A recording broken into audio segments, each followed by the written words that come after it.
விஜய் அரசியலுக்கு வருவாரா? அதை பற்றின நிறைய கேள்விகள் ஆஃப் லேட் அண்ணாமலையும் பேசியிருக்கார். இவர் அரசியல் சம்மந்தப்பட்ட விஷயங்களில் இன்வால்வ் ஆகலாமா ஆகக்கூடாதா அப்படின்னு. அதை பற்றின சிறிய ஹாரோஸ்கோப் அனாலிசிஸ். ஃபஸ்ட்டு, தமிழ்நாட்டில் மட்டும்தான் cinema and politics connected.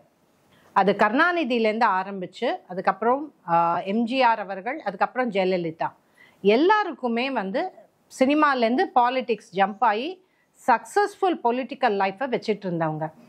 But இவங்க எல்லாருக்குமே என்ன இருந்ததுன்னா, சினிமா பண்ணும்போதே, அவங்க சினிமாவில் நடிக்கும் போதே அவங்க கரெக்டாக ஒரு பொலிட்டிக்கல் பார்ட்டியோட கனெக்ட் ஆனாங்க.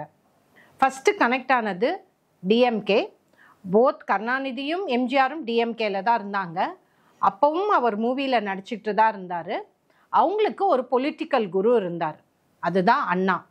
ஸோ அந்த அண்ணாங்கிற பொலிட்டிக்கல் குருவும் அந்த டிஎம்கேங்கிற பார்ட்டியும் இவங்களோட பொலிட்டிக்கல், அதாவது அரசியல் வாழ்க்கையை ஒரு ஒரு ஷேப் பண்ணுறதுக்கு ரொம்ப யூஸ்ஃபுல்லாக இருந்தது. அதே தான் ஜெயலலிதா, அவர்களுடைய பொலிட்டிக்கல் பார்ட்டி கனெக்ஷன் ஏஐஏடிஎம்கே, அவங்களுடைய குரு எம்ஜிஆர் தான். ஸோ இந்த 3 பேருக்குமே ஒரு பொலிட்டிக்கல் எஸ்டாப்ளிஷ்டு பொலிட்டிக்கல் பார்ட்டி, அதாவது ஆல்ரெடி அந்த ஒரு அரசியல் கட்சி ரொம்ப நடைமுறையில் ஸ்ட்ராங்காக இருந்து அது நிறைய எலெக்ஷன் பார்த்த ஒரு கட்சியாக தான் இருந்தது. அதுலேருந்து ஒரு பொலிட்டிக்கல் குரு, அந்த ஒரு ராஜகுருன்னு சொல்வோம், அவங்களுக்கு எடுத்து கொடுத்தாங்க. 3 பேருமே நல்ல சக்ஸஸ்ஃபுல்லாக ஆனாங்க. அடுத்தது விஜயகாந்த். அவரும் பொலிட்டிக்கல் பார்ட்டி ஆரம்பித்தார். அவருக்கு ஒரு பொலிட்டிக்கல் குரு இருந்தார். அவருக்கு அந்த அரசியல் தந்திரங்கள், அந்த அரசியல் விஷயத்தை எப்படி நடத்திக்கிட்டு போனோங்கிற அந்த ஒரு தலைவர் இருந்து அவருக்கு வழி நடத்தினார். அவர் விட்டுட்டு போன உடனே தான் அவரோட ஃபால் வந்தது. ஸோ இப்போ பொலிட்டிக்கல்லேருந்து விஜய் வருகிறார். அவர் சக்ஸஸ் ஆவாரா இல்லையா? ஃபஸ்ட்டு நீங்கள் பார்த்தீங்கன்னா, அவர் ஆல்ரெடி சக்ஸஸ்ஃபுல்லாக இருக்கிற எந்த பார்ட்டியோடையும் கனெக்டட் இல்லை. அதே மாதிரி அவருக்கு எந்த குருவும் இல்லை. அதாவது அரசியல் குருன்னு பார்த்தீங்கன்னா அவருக்கு எதுவுமே இல்லை. அவர் படம் நடிச்சிட்ருக்காரு, எம்ஜிஆர் மாதிரி படம் நடிச்சிட்ருக்காரு. படத்தில் அவர் ஹீரோயிசம் காமிக்கிறாரு, நிறைய பேரை அடிக்கிறோங்கிறத காமிக்கிறாரு.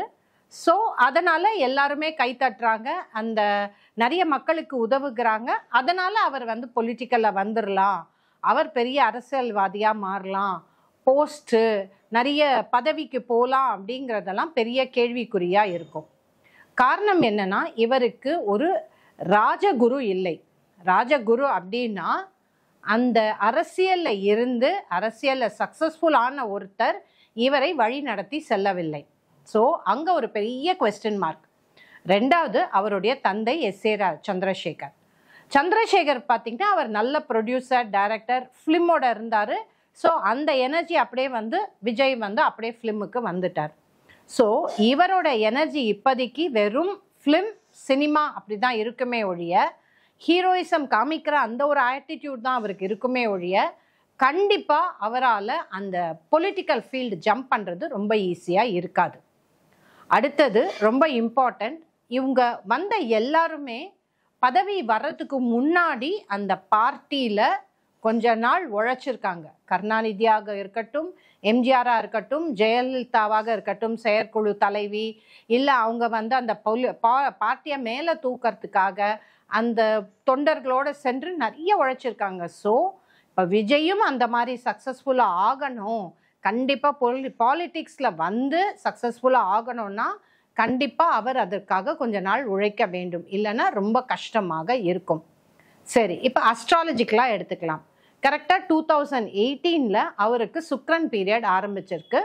ஸோ விஜயோட ஜாதகப்படி பார்த்தீங்கன்னா சனிலேருந்து சுக்ரன் 12ஆம் வீட்டில் இருக்குது.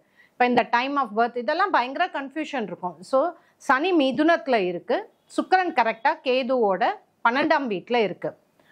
அந்த சனியும் சுக்ரனும் 2-12 இருக்கும்போது அவங்களால நினச்ச காரியங்கள் ரொம்ப ஸ்ட்ராங்காக மேலே ஏற முடியாது. அந்த 2018க்கு அப்புறம் வந்த எல்லா படமுமே ரொம்ப சக்ஸஸ்ஃபுல்லாக இருந்ததா இல்லை. அதில் நிறைய கான்ட்ரவர்சி, அந்த கான்ட்ரவர்சி கிரியேட் ஆனதுனால மக்கள் அவரை பற்றி நினச்சாங்க. படம் ஓரளவு சக்ஸஸ்ஃபுல்லாக வந்தது. அப்படி வந்தது சர்க்கார், மாஸ்டர், பீஸ்ட், பிகில், அந்த மாதிரி 2018 வந்த படங்களும் ரொம்ப சக்ஸஸ்ஃபுல்லாக இல்லை. ஸோ அப்போ 2 விஷயம் பார்த்தீங்கன்னா, ஒன்று வந்து அவரோட அஸ்ட்ராலஜிக்கலி சார்ட் வந்து இவந்தோ ரொம்ப ஸ்ட்ராங்கான ஜாதகமாக இருந்தாலும் அவரோட டைம் பீரியட் ரொம்ப ஸ்ட்ராங்காக இல்லை. ஸோ அவர் பாலிட்டிக்ஸில் வர்றது, அரசியலில் உள்ளார செல்வதுங்கிறது ரொம்ப சேலஞ்சிங்காக இருக்கும். அதே மாதிரி அவருடைய எனர்ஜி, அவருடைய என்ன சொல்கிறது, மூதாதையர்களோ யாராவது ஒருத்தர் பாலிட்டிக்ஸில் இருந்து இல்லை ஒரு குரு வந்து அவரை கை தூக்கி விட்டாதான் இவரால் அரசியலுக்குள்ளாரே வர முடியும்.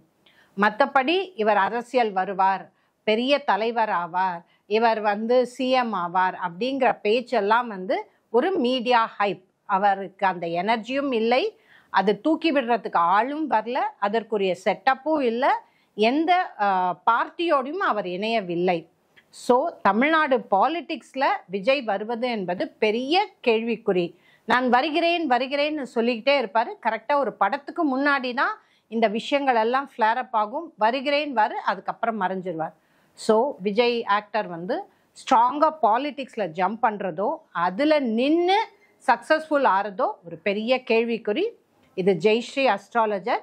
இந்த மாதிரி ஒவ்வொருத்தருடைய ஹாரோஸ்கோப்பில் அவங்களுக்கு என்ன கிடைக்கும், என்ன கிடைக்காது, ஸ்ட்ரென்த் அண்ட் வீக்னஸ்ங்கிறத கண்டிப்பாக உங்களால் பார்க்க முடியும். தொடர்பு கொள்ளுங்கள். என்னோட வாட்ஸ்அப் நம்பர் கீழே ரிஃப்ளெக்ட் ஆகும். கனெக்ட் பண்ணுங்கள். You'll be able to check it out. நன்றி, வணக்கம்.